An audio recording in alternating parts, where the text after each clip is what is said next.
Welcome to the Toastmasters podcast, the official podcast of Toastmasters International. Hello, everybody. This is Greg Gazin. Sometimes all it takes is one invitation to change the course of a life. But what happens when that experience inspires someone to help others discover their own voices?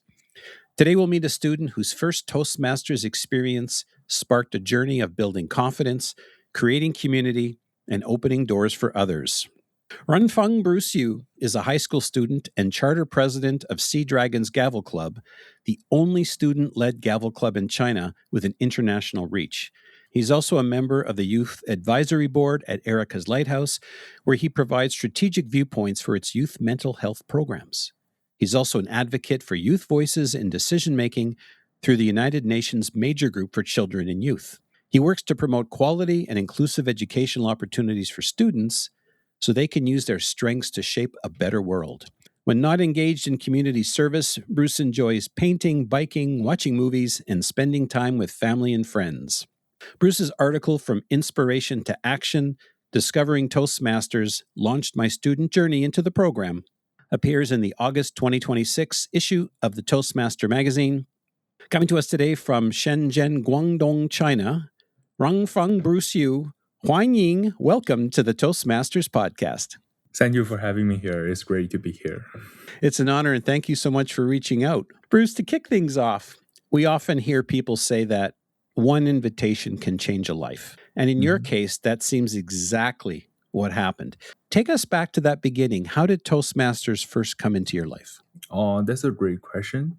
During the summer of 2025 last year, a friend of mine invited me to local Toastmaster club near me.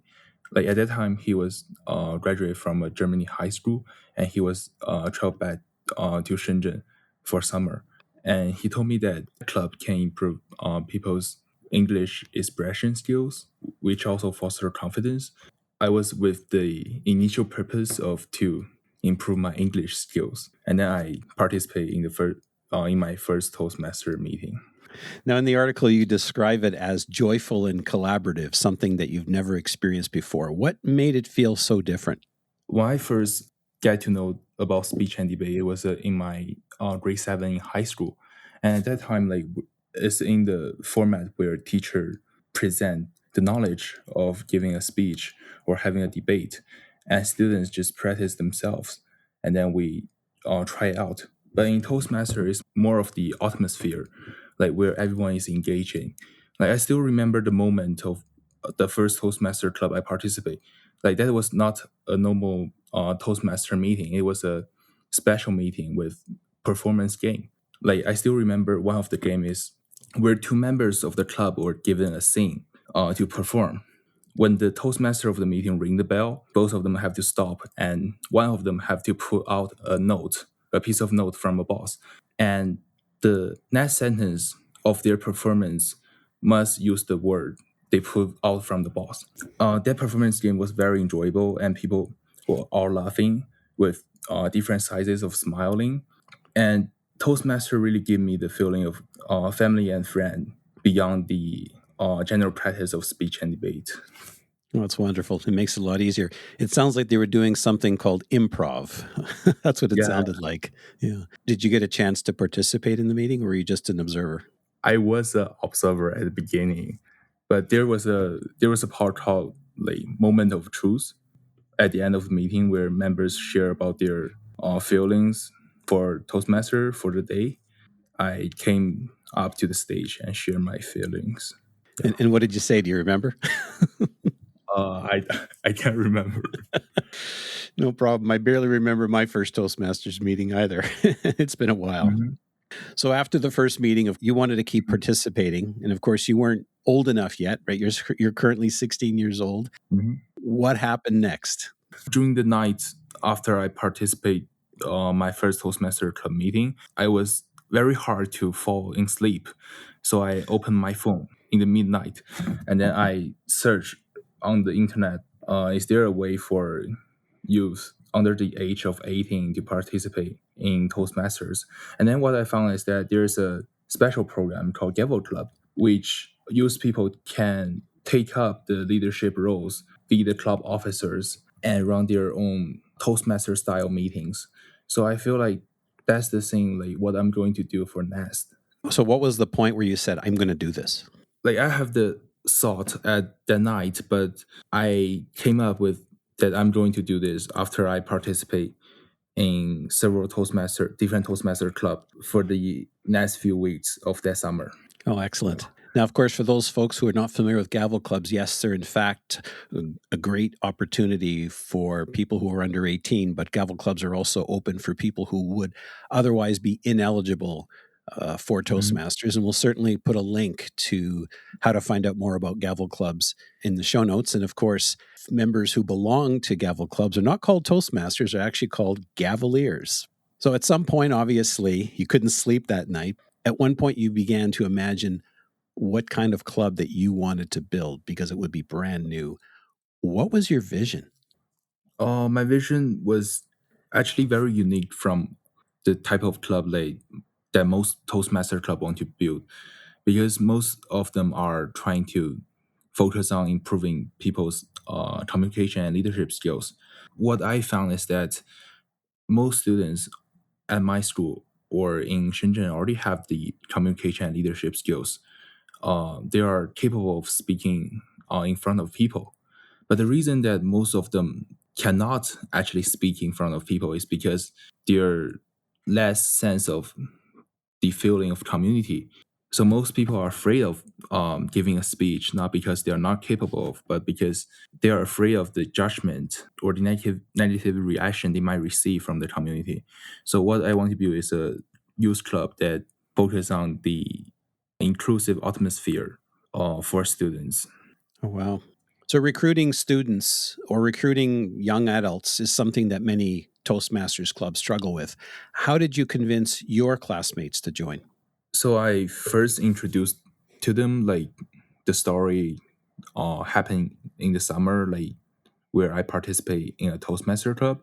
I told them that the difference between the Toastmaster club and the general speech and debate class, and for most cases, is that most of the schoolmates I invited to my club already get involved in either the speech and debate club at our school or they're in the Model United Nations school team. The first question and the most important question that came up to mind is that, like, what's the difference actually between Toastmaster Club and the Speech and Debate Club? Because they think that like both of them are for improving people's communication skills. I'm playing the role of like building the bridge of connection between what they already have and what they can improve through Toastmasters. And I use the technique of storytellings, the storytelling from my personal stories to many famous figure in the world that actually connect with Toastmasters. Like for example, the former U.S. President Reagan and former U.S. President Kennedy. One fact about those two presidents is that during the time Toastmaster International moved to its second world headquarters, U.S. President John F. Kennedy actually sent an congratulation letter on behalf of the White House to Toastmaster International. Wow, that's something I wasn't aware of. I love the techniques you use. First of all, storytelling. Of course, that's something that you learn in Toastmasters. I was able to get better at storytelling by learning this through Mhm. Toastmasters, but you also use another technique where you illustrated something that they already knew about, which was the Mhm. debate club, and you Yes. contrasted it to what Toastmasters is all about. That's actually clever. So that did work. That's wonderful. How did you go about inviting them? What methods did you use? Yeah, we actually have several social media platforms like where we have articles and posts that introduce Toastmaster and our club. And beyond the social media and our website, we have there's a person who's serving as the vice president of public relations. He is in the same class as me. He invited most of the people who came to the first meeting. The funniest thing is that for most of the people, the reason why they came to our first club meeting is because most of them are from the school basketball team, and Mhm. at that afternoon, like they need to have training where they need to run lap on the top field of the mountain. They wanted to escape the basketball through team training. They use Toastmaster as a reason to get absent. Yeah. Oh, wow. That's amazing. Some Yeah. people escape school and they go watch a movie, go see a movie or something. No, let's attend a Toastmasters meeting. That's fantastic. So, from the first idea to have this club where you had this dream till Mhm. the club officially chartered as a Gavel Club, how long did that take? What were some of the challenges? Was there a moment where you thought, "No, this is not going to happen"? I think it takes about 1 month. Is that all? Wow. Yeah. Because Gavel Club do not have the membership requirements for charter. Right. Like if you have around 8 members, you generally get chartered. Like unlike adult Toastmaster Club, where you need to have like I think 12 members. And the process is that from the first 2 weeks of that month is mainly like me visiting many adult Toastmaster Club to gain experience to know how the general Toastmaster Club meeting works. Since the first Toastmaster Club meeting I participated was a special one. Mhm. And throughout those 2 weeks, I meet many Toastmaster leaders and speech champion at our district, where I have a closer understanding to the the visual and the mission of Toastmasters. And for the another 2 weeks of that month, which is me studying the exact process of how to charter as a Gavel Club. I read the bylaws for Gavel Club. I fill out the forms. There are like membership forms, bylaws form I need to sign, and club officer forms. There are a variety of forms I need to fill out. One challenges I face throughout the process is that I found out that it is very hard to get a clear structure of how to charter Gavel Club or what education program actually used by Gavel Club. As you may can see in the Toastmaster website, it says that traditional Toastmaster education program, Mhm. and they do not have access to pathway. And at that moment, I was very confused. Like, what is the traditional Toastmaster education program? So I did a lot of research, and I found out that it is the program before 2017. That's the only program Gavel Club can use. Oh, okay. So yes, I have to admit I'm not that familiar with Gavel clubs other than what I just read about recently. Based on my understanding now from what you're saying is that it's using the legacy program, the pre pathways program. And I also understand that Andy Zhu also helped you and he was the president of the Imagine Toastmasters Club. Is that the one that you were visiting initially? Or? Yes, he was the one that co-invited me to the meeting, Mhm. and after I have my thought of studying a Gavel Club, I share my thought with him. Like he was a like competent man, so after he hear my thought, he actually bring me to several Toastmaster clubs afterward. As a student at the age of 16, it is very hard to like contact with adult Toastmaster at a Toastmaster club and ask them like, is it okay for me, a student, to visit your club? However, like Andy Zhu was I think he was a Toastmaster for more than a decade, Mhm. so he was familiar with the Toastmaster adult Toastmaster club. Mhm. He made the process of learning from other Toastmaster and gaining experience very smoothly. Wow. And during our first Gavel Club meeting, he was the only adult came to our meeting and served as the Toastmaster of the day. He also served as the general evaluator of the meeting. So he was the one actually helped me to show other schoolmates who may not have experienced Toastmaster before, like what exactly is Toastmaster. That's amazing. I know typically we've had students visit our clubs in the past, and usually they would be coming with a family member. That's quite often what we would see is a Uh-huh. parent would bring in their son or daughter to a meeting, and also in the formation of clubs, whether it's gavel or otherwise. Typically there are a series or a number, or at least two or three Toastmasters that would Uh-huh. attend. So this was very unique. It sounds like you did all the all the homework by yourself. Yeah. I, I have to admit, Bruce, when I joined Toastmasters, I was probably twice your age and Uh-huh. probably had less than half the confidence. People listening to this may assume that you've always been confident. Is that true, or were there times where you were nervous or you doubted yourself? I'm very curious. There is a time that I actually like doubt myself, like throughout the past year of experience with Toastmaster.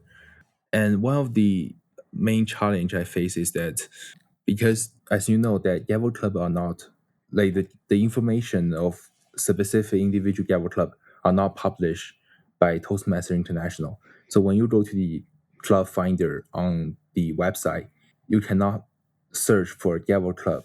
And most adult Toastmaster at our district, when I shared our club with them, they actually doubt like, are this a real club affiliate with Toastmaster, or you just charted for some special purpose? Like I was shocked when they asked me this question. And when some kind people ask this question, I explain to them, and they'll say okay. But there are some people when I explain to them, they actually like call me a liar. Oh my, that's awful. Yeah, I, I was doubting myself during that moment. I was wondering like, what's the purpose of like studying a Gavel Club? Like, is it being done by adult Toastmaster that I'm a liar? And the main problem with Gavel Club in China is that it's unlike other district beyond China, where the district leader support Gavel clubs, where they have Toastmaster helping them. Gavel club have a special breakout session in the district convention, or there's a special person called the Gavel Club Chair, which oversees all Gavel Club within the districts. I visited many websites of other Toastmaster districts, and I saw those things. But in China, like when you ask for support from a district leader, in most cases, like the answer you will get is that Gavel Club is not managed by district; it is directly managed by Toastmaster International World Headquarters.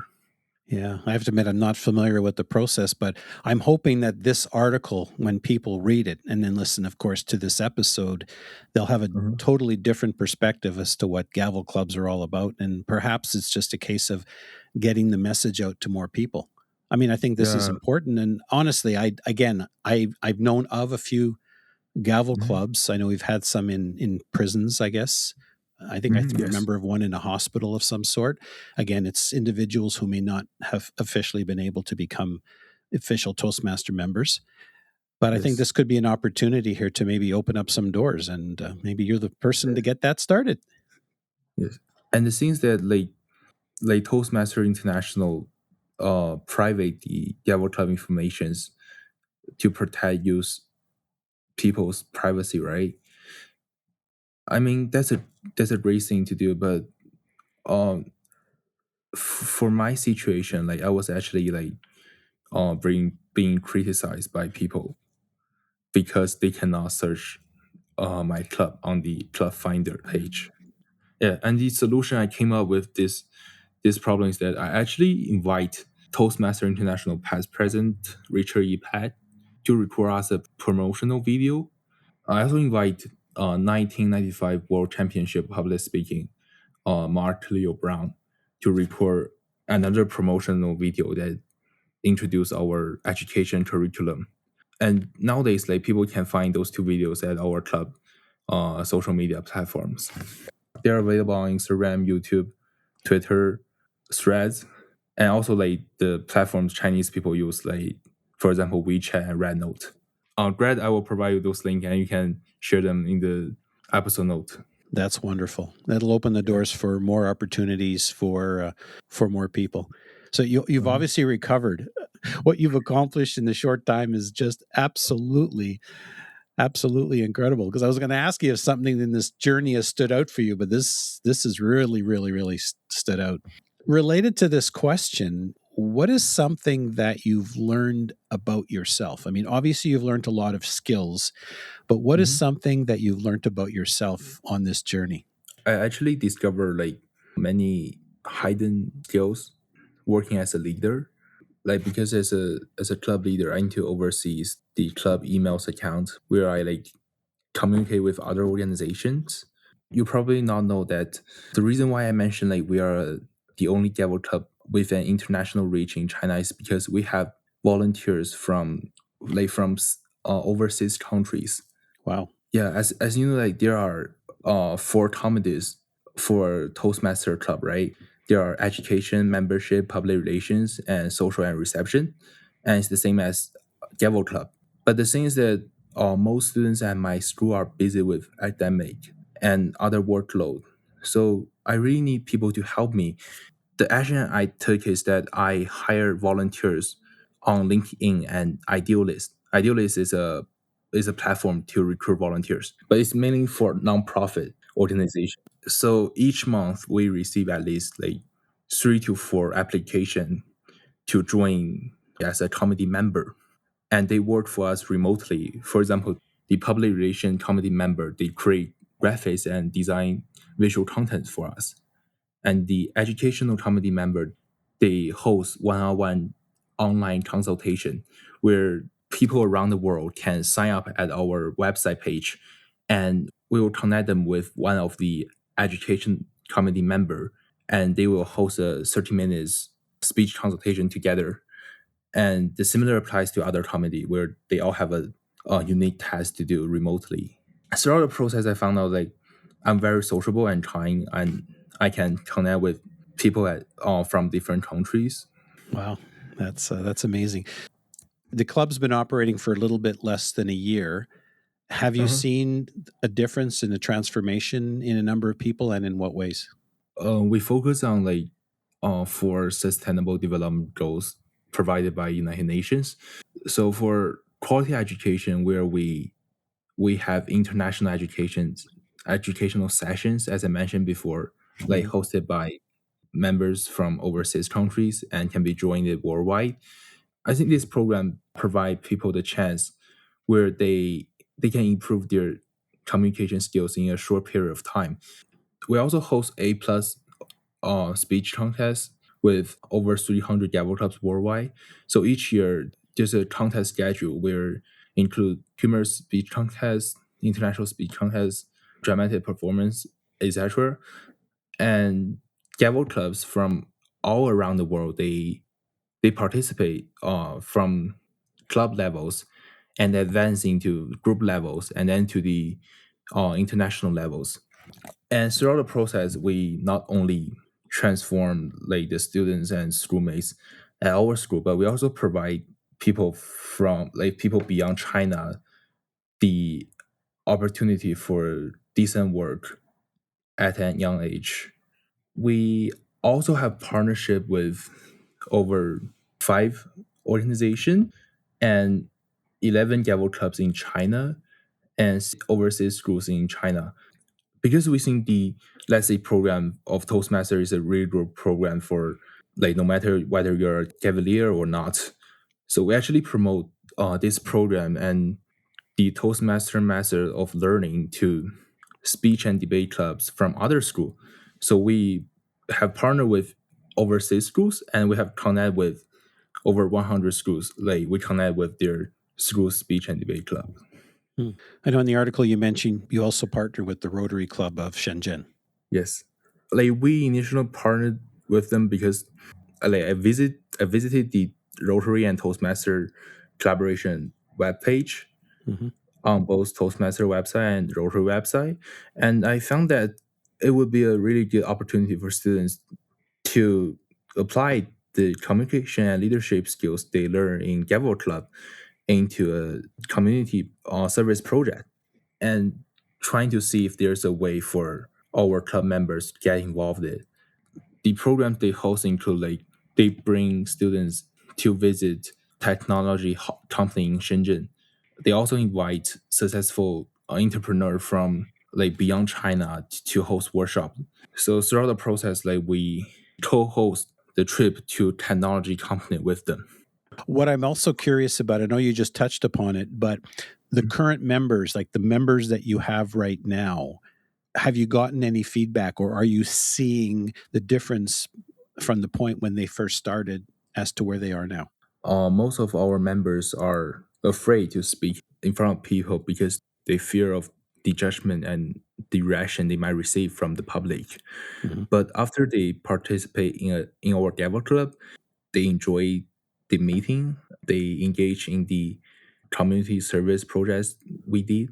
So I think the main change to them is that they actually step closer to the community, to the people in the community, and being more willing to communicate with people in the community. Yeah, that's beautiful. Yeah. I also understand that from where you are in China, you actually introduced someone to Toastmasters who actually is from where the headquarters is located. Tell us about that. So that story is that there was a college fair happened at our school where our school invited admission officers from 20 different United States colleges. And I know that the Toastmaster World headquarters is located in Colorado, right? There's a College of Colorado. Me and my friend of the club, we went to that booth and we asked that the woman, like the college admission officer, like whether she knows about Toastmaster. And her response is that she heard of it before, but she never participated yet. And she was curious like why we asked her this question, and then we introduced to her that the current world headquarters of Toastmaster is located in Colorado. Yeah, and she heard about this story and she heard about our club and the partnership we have with other organization, and she decided after she end her trip, like when she traveled back to United States, she will actually like go participate in a Toastmaster meeting. Oh, that's amazing. That's amazing. You have successfully introduced Toastmasters to other students. And Mhm. so, based on everything that you've learned, of course, clubs are always trying to recruit more people, more younger individuals. What advice would you actually give Toastmaster clubs to help them attract more young adults to the clubs? I think like one advice I would give is provide more options for young adults to get involved in, because as I visit many adult Toastmaster club, I met young adult, it's their first time to visit a Toastmaster club, and most of them are confused about like what exactly can Toastmaster help them to improve. It is very hard to tell from their first Toastmaster club meeting, right? I would suggest adult Toastmaster club to actually they provide clear path or options for young adults to be familiar with the education program of Toastmaster. Yeah. I think that's probably true for people of any age because again, I joined Toastmasters when I was a lot older. So Mhm. making people aware right up front what the Yes. possibilities are from them and explaining the educational Mhm. program. I think that's actually sage advice. And if you're inspired by my conversation with Bruce, I encourage you to share this episode with your friends and family and fellow Toastmasters and all of their students and all of their children. You can find the Toastmasters podcast at toastmasterspodcast.com, toastmasters.org, Apple, Spotify, and anywhere you get your podcasts. And Bruce, I'm wondering, are you counting the days until you can officially become a Toastmaster? Yes. Do you already have your club picked out? Not yet. Not yet. And then probably won't be long before you charter your own on your way to your distinguished Toastmaster designation. Bruce, if Mhm. somebody wanted to reach out to find out a little bit more about what you do or find out about your Gavel Club, what's the best way for them to reach out? The best way would be like visit our club website at seadragonsgavel.org or reach out to me on LinkedIn. Okay, great. And we'll certainly put links to that in the show notes. Bruce Yu, thank you so much for taking the time to speak with me today, and I wish you all the best in your future endeavors. And you've certainly gotten a great start. Thank you.